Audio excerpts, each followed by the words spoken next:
told you I was taller. Okay, but I'm heavier. That means you're fat. No, I'm not. Nurse, how much should I weigh? Well, there are a lot of ways to find your ideal weight. One way is to use Broca's index. According to this index, if your height is 150 centimeters or more, your ideal weight in kilograms should be your height in centimeter minus 100. Okay, since I'm 165 centimeters tall, I should weigh 65 kilos. But I'm just 60 kilos. Oh, you're underweight, Jim. Go ahead and laugh. You're 157 centimeters tall, so you should weigh 57 kilos. Oh no, but I'm 62 kilos. You shouldn't worry too much. Broca's index is just an estimate. So does the second student exceed her ideal weight?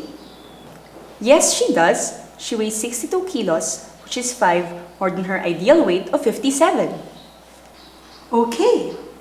How about the first student? He weighs less than his ideal weight. His weight of 60 kilos is 5 less than 65. Now let's think of a way by which we can show that one is over his or her ideal weight. I know. We could try to draw a line based on Broca's index.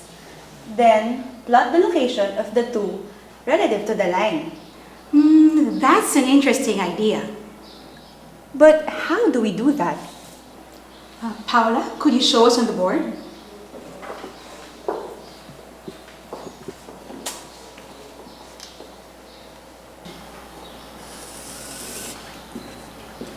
We could let the x-axis be the height and the y-axis be the weight.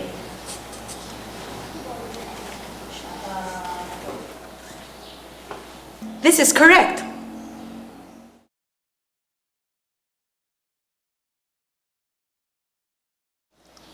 But ma'am, if we do that, we will have a slope of 1 and a y-intercept of negative 100.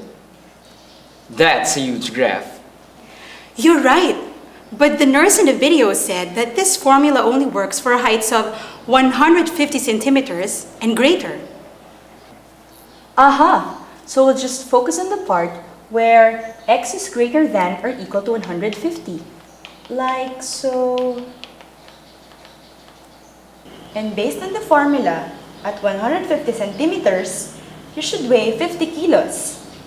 Since the slope is 1, we rise 1 unit for every centimeter. So the line goes this way. Good work! So now, can someone plot the location of the two students? I'll do it. One is 165 centimeters tall and weighs 60 kilos, so he should be here. The other one is 157 centimeters tall and weighs 62 kilos, so he should be here. I get it. So if someone is located below the line, he's below his ideal weight.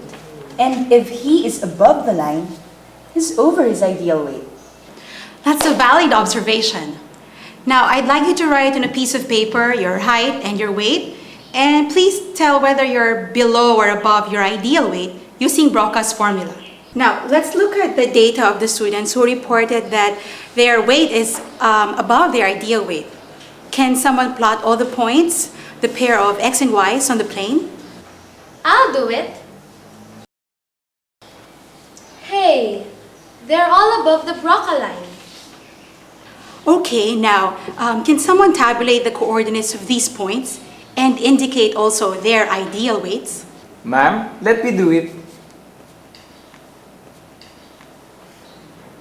Now, look at the table. What can be said about their measured weight y and their ideal weight x minus 100? Y is definitely not equal to x minus 100. But if they're not equal, what's their relation? Well, y is greater than x minus 100.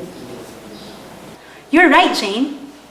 But does this apply for all the points above the line y is equal to x minus 100?